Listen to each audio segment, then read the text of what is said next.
राहुल गांधी ने PCC chief Deepak Baij को पत्र लिखकर दी बधाई। उप मुख्यमंत्री अरुण साव ने दिया बयान, कहा अधूरी न्याय यात्रा पर बधाई दे रहे राहुल गांधी।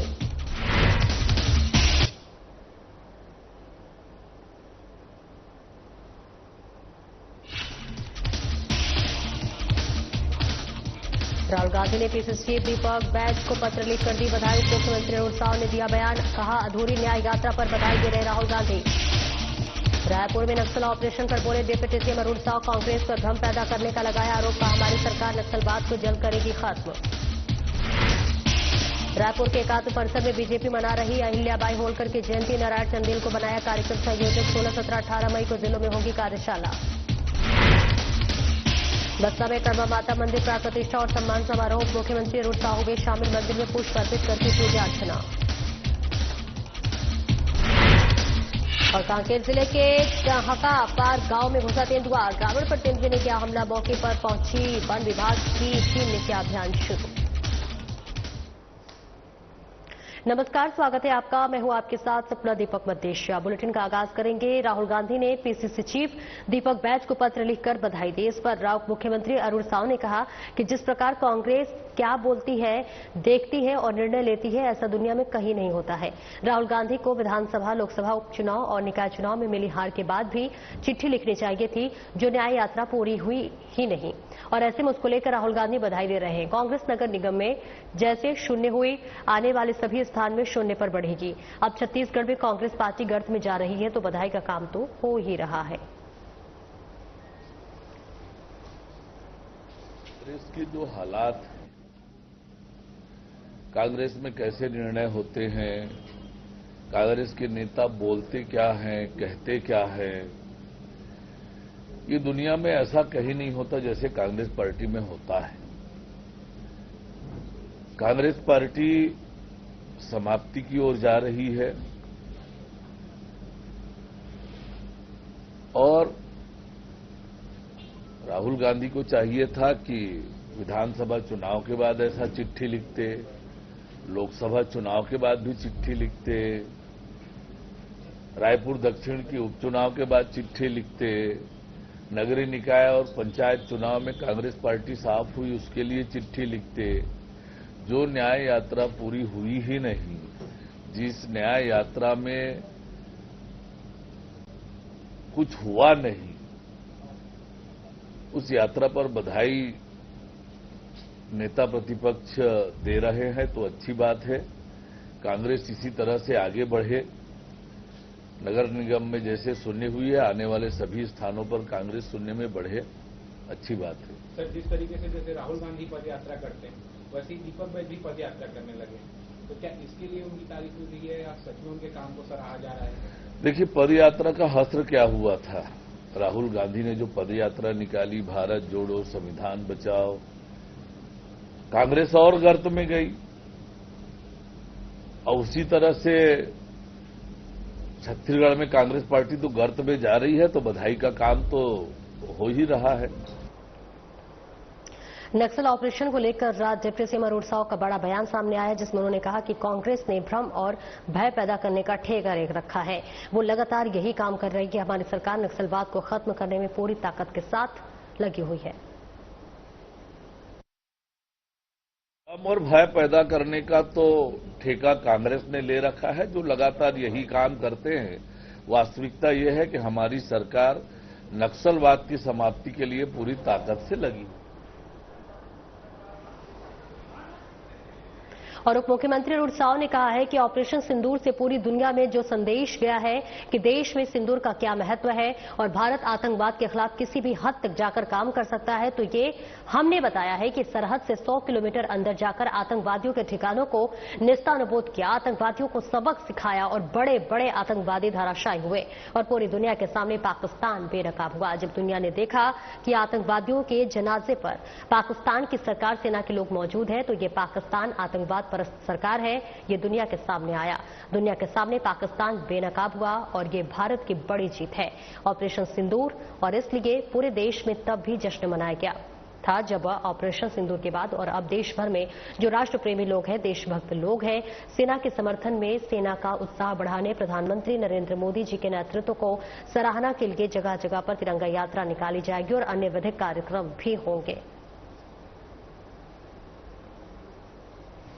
पहलगाम की घटना के बाद जिस प्रकार से भारतीय सेना ने एक बड़ा ऑपरेशन सिंदूर ऑपरेशन चलाया और सिंदूर ऑपरेशन से पूरी दुनिया में जो संदेश गया कि देश में सिंदूर का क्या महत्व है और भारत आतंकवाद के खिलाफ किसी भी हद तक जाकर काम कर सकता है, ये बताया। सरहद से 100 किलोमीटर अंदर जाकर आतंकवादियों के ठिकानों को नेस्तनाबूद किया, आतंकवादियों को सबक सिखाया। देखिए, जिस प्रकार से डीजीएमओ ने जो स्पष्ट किया, अपनी पत्रकार वार्ता में जो बातें कही, प्रधानमंत्री माननीय नरेंद्र मोदी जी ने राष्ट्र के नाम संबोधन में जो बात कही और ऑपरेशन सिंदूर जिस प्रकार से सफल हुआ है, एक साथ 9 पाकिस्तान आतंकवादी अड्डों को ध्वस्त करना, इतनी बड़ी संख्या में आतंकवादियों को मार गिराना, ये बहुत बड़ी जीत है और सभी को इसका स्वागत करना चाहिए। कांग्रेस पार्टी के बैलाडीला पर यात्रा निकालने को लेकर उप मुख्यमंत्री अरुण साव ने कहा है कि कांग्रेस पार्टी ने देश को तोड़ा, वो भारत जोड़ो यात्रा निकालते हैं। कांग्रेस पार्टी ने संविधान को तार-तार किया। कांग्रेसी के जाने पर जनता ने कांग्रेस को उसके स्थान पर पहुंचा दिया। आज गर्त की ओर कांग्रेस है। कांग्रेस क्या बोलते हैं और क्या होता है, क्या करते हैं, अभी अनेक बातें हैं इस दौर में हुई है और हम सब ने भी देखा है। कांग्रेस के नेताओं के बातों को हमने बार बार देखा है, परखा है। वो बोलते क्या हैं, होता क्या है, करते क्या हैं। अभी अनेक बातें इस दौर में हुई है और हम सब ने देखा है। ये तो बातें ही बातें हैं, बातों का क्या वाला मामला है। राजनीतिक दल को अपनी गतिविधि करने का अधिकार है, पर जिस कांग्रेस पार्टी ने देश को तोड़ा वो भारत जोड़ो यात्रा निकालती है। जिस कांग्रेस पार्टी ने संविधान को तार-तार किया वो संविधान बचाओ यात्रा निकालती है। तो ये कांग्रेस क्या दिखाना चाहती है तो कांग्रेस ही जाने, पर जनता ने कांग्रेस को इसके स्थान पर पहुंचा दिया है। आज शून्यता की ओर कांग्रेस बढ़ रही है। और महासमुंद के बसना विकासखंड के बुहारपार ग्राम में आयोजित कर्मा माता मंदिर प्राण प्रतिष्ठा और सम्मान समारोह में उप मुख्यमंत्री अरुण साव शामिल हुए। इस अवसर पर महासमुंद सांसद रूप कुमारी चौधरी, बसना विधायक संपत अग्रवाल, कसडोल विधायक संदीप साहू, प्रदेश साहू संघ अध्यक्ष टहल सिंह साहू समेत कई लोग उपस्थित रहे। उप मुख्यमंत्री साव ने प्रथम सर्वधर्म और निर्मित कर्मा माता मंदिर में पुष्प अर्पित कर पूजा अर्चना की और इसके पश्चात आयोजित सम्मान समारोह में शामिल हुए। वहीं उप मुख्यमंत्री अरुण साव ने अपने उद्बोधन में कहा कि बसना के ग्राम बुहारपार में बहुत ही सुंदर और भव्य कर्मा माता मंदिर की स्थापना की गई है। उन्होंने कहा कि मंदिर निर्माण से सनातन की परंपरा की, सनातन का विचार अवश्य ही फलीभूत होगा। और इसके पश्चात साव ने मंदिर परिसर में अहाता निर्माण के लिए 25 लाख रुपए की घोषणा की।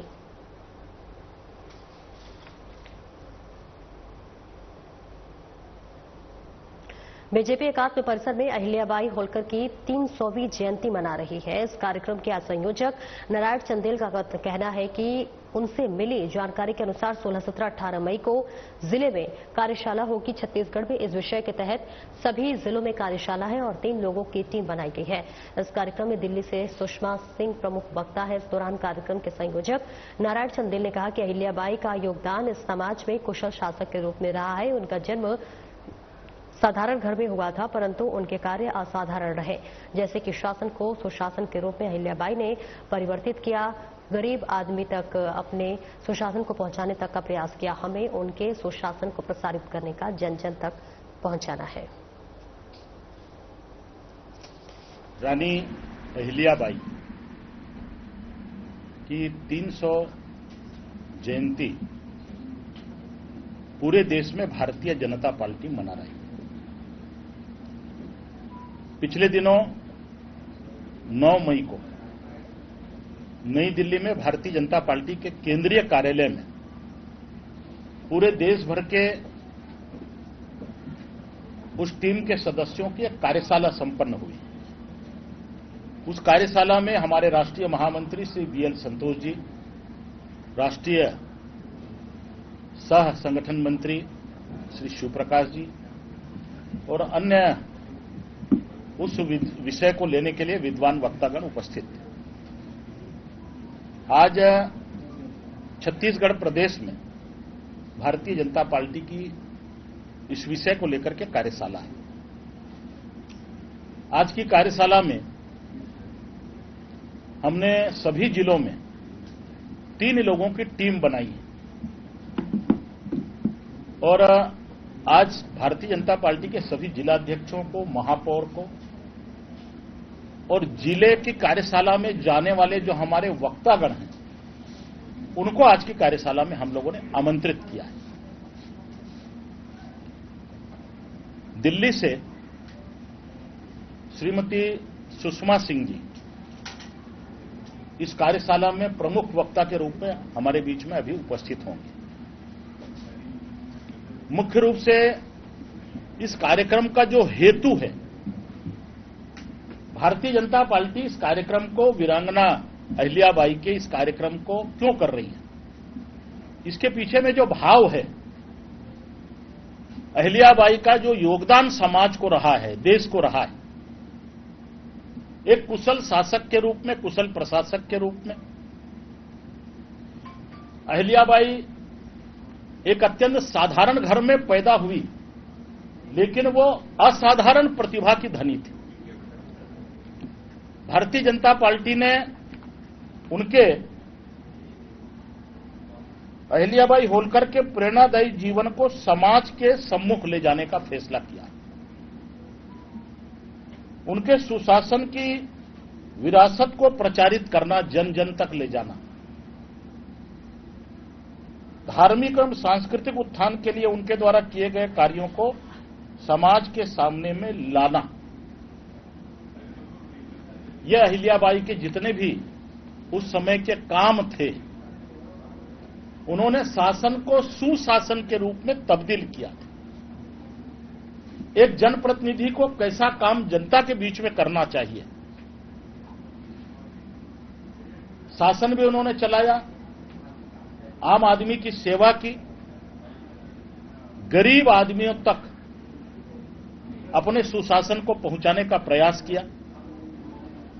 और उन्होंने धार्मिक क्षेत्र में भी, चाहे वो केदारनाथ के मंदिर का पुनरुद्धार हो, सोमनाथ के मंदिर का हो, काशी विश्वनाथ के मंदिर का हो, और अनेक धार्मिक स्थलों का पुनरुद्धार अहिल्याबाई के जीवन का महत्वपूर्ण अंग रहा है। उनके समग्र जीवन को, जो समाज के लिए और विशेषकर महिलाओं के लिए प्रेरणादायी, उसको हम नीचे तक ले जाना, पिछले 57 साल के कांग्रेस के सरकार के कार्यकाल में इतिहास को तोड़ मरोड़ कर इस देश के अंदर में प्रस्तुत किया गया। लेकिन हम चाहते हैं कि जिनका भी योगदान इस देश के अंदर में रहा, समाज के अंदर में रहा, आज की पीढ़ी को और आने वाली पीढ़ी को उसकी समुचित जानकारी हो, सही जानकारी हो। हमारी कार्यशाला अब कुछ ही समय में प्रारंभ होगी। अलग अलग विषयों पर हमारे वक्ता मार्गदर्शन करेंगे। 16, 17 और 18 मई को जिलों में हमारी कार्यशाला होने वाली है। उसके बाद मंडलों में हम इस विषय को लेकर के परिचर्चा व गोष्ठी का भी आयोजन करने वाले हैं। भारतीय जनता पार्टी सिर्फ भारतीय जनता पार्टी के कार्यकर्ताओं को उसमें आमंत्रित नहीं करेगी, समाज के सभी वर्ग के लोगों को इस कार्यक्रम में हम आमंत्रित करेंगे। छत्तीसगढ़ राज्य महिला आयोग की अध्यक्ष डॉक्टर किरणमयी नायक ने छत्तीसगढ़ राज्य महिला आयोग के कार्यालय में मनेन्द्रगढ़ चिरमिरी भरतपुर में महिला उत्पीड़न से संबंधित मामलों की सुनवाई की। आयोग की अध्यक्ष डॉक्टर किरणमयी नायक की अध्यक्षता में जिला गठन के बाद जिला स्तर पर आज प्रथम सुनवाई एवं प्रदेश स्तर पर 312वीं सुनवाई की गई। सुनवाई के दौरान Manendragarh Chirmiri Bharatpur collector D Rahul Venkat, SDM Lingraj Sidar, additional SP Ashok Gadegawar एवं जिला कार्यक्रम अधिकारी श्री शुभम बंसल मौजूद रहे।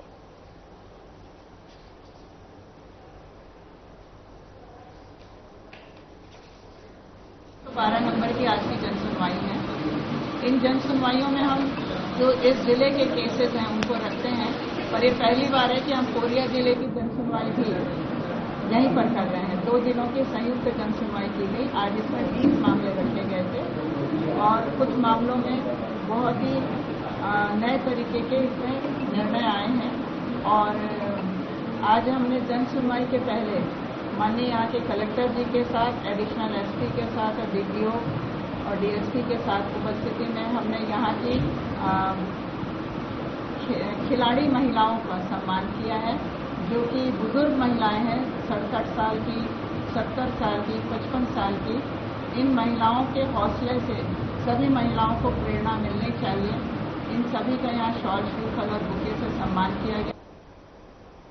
छत्तीसगढ़ के सीएम विष्णु देसाई के मंचानुरूप सुशासन तिहार 2025 के अंतर्गत जन समस्याओं के त्वरित समाधान और योजनाओं के लाभ पहुंचाने के लिए समाधान शिविरों का आयोजन किया जा रहा है। सुशासन तिहार के तीसरे चरण के अंतर्गत कोंडागांव विकासखंड के ग्राम चिपावंड में समाधान शिविर का आयोजन किया गया, जिसमें मुख्य अतिथि के रूप में कोंडागांव विधायक और बस्तर विकास का प्राधिकरण की उपलब्धता लता उसेंडी शामिल हुई। विधायक उसेंडी ने शिविर को संबोधित करते हुए कहा कि राज्य सरकार नागरिकों की समस्याओं के त्वरित और संवेदनशीलता के साथ समाधान के लिए गांव-गांव में समाधान शिविर आयोजित कर रही है और ऐसे में मुख्यमंत्री विष्णु देसाई स्वयं कई गांव में पहुंचकर ग्रामीणों की समस्या सुन रहे हैं और उनका समाधान कर रहे हैं। उन्होंने कहा कि शासन की ओर से ग्रामीणों के जीवन स्तर में सुधार लाने और आर्थिक रूप से सशक्त बनाने के लिए सतत प्रयास किए जा रहे हैं और महतारी वंदन योजना के माध्यम से महिलाएं सशक्त हो रही हैं। वहीं विधायक उसेंडी ने पीएम नरेंद्र मोदी की तरफ से शुरू की गई लखपति दीदी पहल की जानकारी देते हुए उपस्थित महिलाओं को शासन की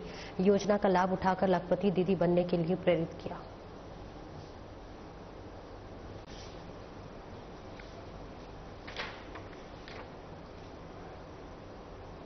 कांकेर जिले के नहरपुर विकासखंड के अंतर्गत ग्राम पंचायत सुराही में सुशासन तिहार के अंतर्गत 1 दिवसीय सामान्य शिविर का सफल आयोजन किया गया। इस शिविर का उद्देश्य ग्रामीणों की समस्याओं का त्वरित निराकरण करना और उन्हें सरकारी योजनाओं का लाभ प्रदान करना था। शिविर में कुल 1691 आवेदन प्राप्त हुए, जिनमें से 1681 आवेदनों का समाधान किया गया, जो प्रशासन की सक्रियता और संवेदनशीलता को दर्शाता है। शेष आवेदनों पर कार्रवाई प्रचलन में है, जिन्हें नियमानुसार जल्द निराकृत किया जाएगा। शिविर स्थल पर प्रशासन के सभी प्रमुख विभागों के पंडाल स्थापित किए गए थे, जहां संबंधित अधिकारियों ने जन समस्याओं को गंभीरता से सुना और उनका समाधान किया गया। जन समुदाय में इस पहल की सराहना करते हुए प्रशासन का आभार व्यक्त किया। इस अवसर पर विभिन्न जन प्रतिनिधि और बड़ी संख्या में ग्रामीण जन मौजूद रहे।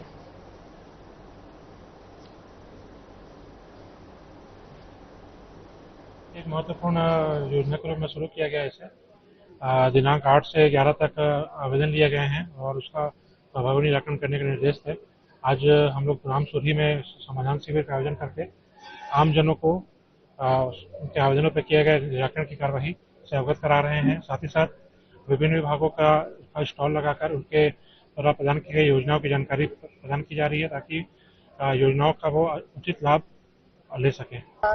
सुशासन तिहार एक ऐसा त्योहार जहां पर लोगों तक ये कहा जा सकता है कि जन जन तक पहुंचने का एक समाधान शिविर, ये हमारे विष्णुदेव साय जी के माध्यम से यह जो एक त्योहार जो मनाया जा रहा है, यह बहुत ही महत्वपूर्ण है आम जनों के लिए, क्योंकि ये वो तरीका है जिसके माध्यम से हम घरों घर तक पहुंच सकते हैं। चाहे उसे आवास की जरूरत हो, चाहे उसे राशन कार्ड की आवश्यकता हो, या चाहे उसे अपने पट्टे में कोई सहायता चाहिए हो, या किसी भी समस्या को। और यदि पूरे जितने अधिकारी कर्मचारी एक मंच पर उपस्थित हैं तो जरूर निवारण हो सकता है। एक अच्छी पहल है हमारे सुशासन तिहार के माध्यम से हमारे मुख्यमंत्री जी का। लगातार जो है प्रशासन की ओर से लगातार जनताओं की सुख सुविधाओं के लिए लगातार कार्य किए जा रहे हैं। इस वक्त हमारी जो टीम है वो ग्राम पंचायत सूरी पर मौजूद है। यहाँ जो है आप देख सकते हैं कि समाधान शिविर लगाया गया है। बहुत ही जो है बड़ी संख्या में यहाँ पर ग्रामीण जन भी मौजूद है और भी यहाँ प्रशासन की जो विभाग के जो पंडाल है वो यहाँ पर लगाए गए हैं। हमारे साथ जनप्रतिनिधि भी मौजूद है, आइए इनसे बातचीत करते हैं। आज जो है समाधान शिविर लगाया गया, क्या कहना चाहिए? जी हाँ, समाधान शिविर एक आम जनता की परेशानी का समाधान करने के लिए यहाँ समाधान शिविर लगाया गया है। ये शासन की एक महत्वाकांक्षी योजना है, जनकल्याणकारी योजना है। आम जनता किसी प्रकार को भुगतना ना पड़े, किसी कार्यालय दफ्तर किसी अधिकारी के पास जाना ना पड़े, इसलिए हमारे प्रदेश की सरकार इस प्रकार की सुशासन त्योहार का आयोजन की जा रही है आम जनताओं के लिए। जी बिल्कुल, ग्राउंड लेवल की बात की जाए तो ग्राउंड लेवल में भी इसका खासा असर दिख रहा है। आम जनताओं की जो परेशानी है उसका समाधान हो पा रहा है। मनीष सिन्हा, साधना प्लस न्यूज, कांकेर।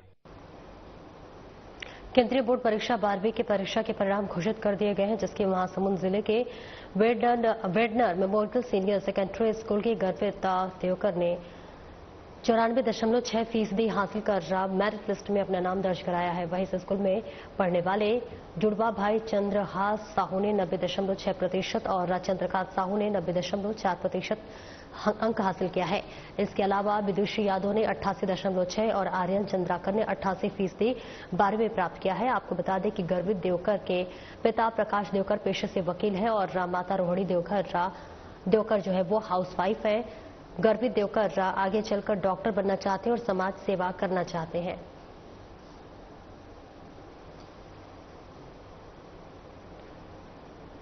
और आगे बढ़ेंगे जहां पर कांकेर जिले के चारामा वन परिक्षेत्र अंतर्गत ग्राम टहंकापार में सुबह एक तेंदुए के घुसने से गांव में अफरा तफरी मच गई। वन्यजीव ने गांव के निवासी प्रद्युम्न निषाद पर हमला कर गंभीर रूप से घायल कर दिया है। प्राप्त जानकारी के अनुसार तेंदुआ अचानक गांव में घुस आया और एक ग्रामीण पर झपट पड़ा।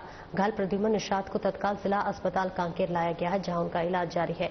घटना की सूचना मिलते ही वन विभाग की टीम मौके पर पहुंच गई है और तेंदुए को पकड़ने के लिए अभियान शुरू कर दिया गया है। तेंदुए की मौजूदगी से पूरे गांव में दहशत का माहौल बन गया है। वन विभाग के अधिकारी स्थानीय लोगों से सतर्क रहने की अपील कर रहे हैं। बताया जा रहा है कि तेंदुआ जंगल से भटककर रिहायशी इलाके में चला गया था।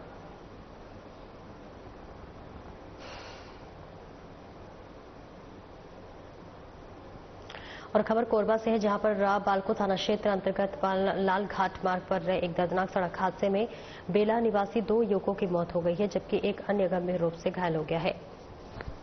जानकारी के अनुसार 3 युवक बाइक पर सवार होकर जा रहे थे, तभी अवैध रेत से भरे तेज रफ्तार डंपर ने लापरवाही पूर्वक वाहन चलाते हुए उन्हें अपनी चपेट में ले लिया। टक्कर इतनी जोरदार थी कि बाइक सवार युवक टिप्पर के पहियों के नीचे आ गए और मौके पर ही 2 युवकों की मौत हो गई, जबकि एक युवक को गंभीर हालत में अस्पताल में पहुंचाया गया। प्रत्यक्षदर्शियों के अनुसार लालघाट मार्ग पर भारी वाहनों का आवागमन प्रतिबंधित है। इसके बावजूद रेत माफिया खुलेआम इस मार्ग पर उपयोग कर रहे हैं और इस हादसे में प्रशासनिक लापरवाही और रेत माफिया के मिलीभगत को बेनकाब कर दिया है। पुलिस ने आगे बताया कि मृतकों के परिवार वालों को सूचित कर दिया गया है। आगे की जांच जारी है और दोषी के खिलाफ कड़ी कार्रवाई की जाएगी।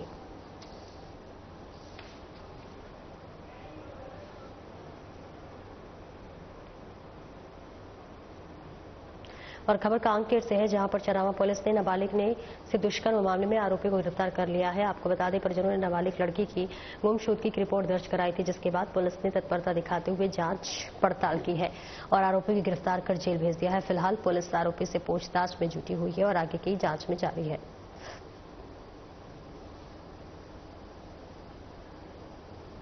और तस्वीरें इस वक्त आपको दिखा रहे हैं, जहां पर कांकेर से चारामा पुलिस को बड़ी कामयाबी और बड़ी सफलता हासिल हुई है। दुष्कर्म के मामले में आरोपी को गिरफ्तार किया गया और आगे की जांच पड़ताल में पुलिस जुटी हुई है। बताते चले कि परिजनों ने नाबालिग लड़की की गुमशुदगी की रिपोर्ट दर्ज कराई थी, जिसके बाद पुलिस ने तत्परता दिखाते हुए जांच पड़ताल की और आरोपी को गिरफ्तार कर जेल भेज दिया गया। फिलहाल पुलिस आरोपी से पूछताछ कर रही है और आगे की भी जांच जारी है। कांकेर से ये तस्वीरें आपको दिखा रहे हैं। फिलहाल इस बुलेटिन में इतना ही। नमस्कार।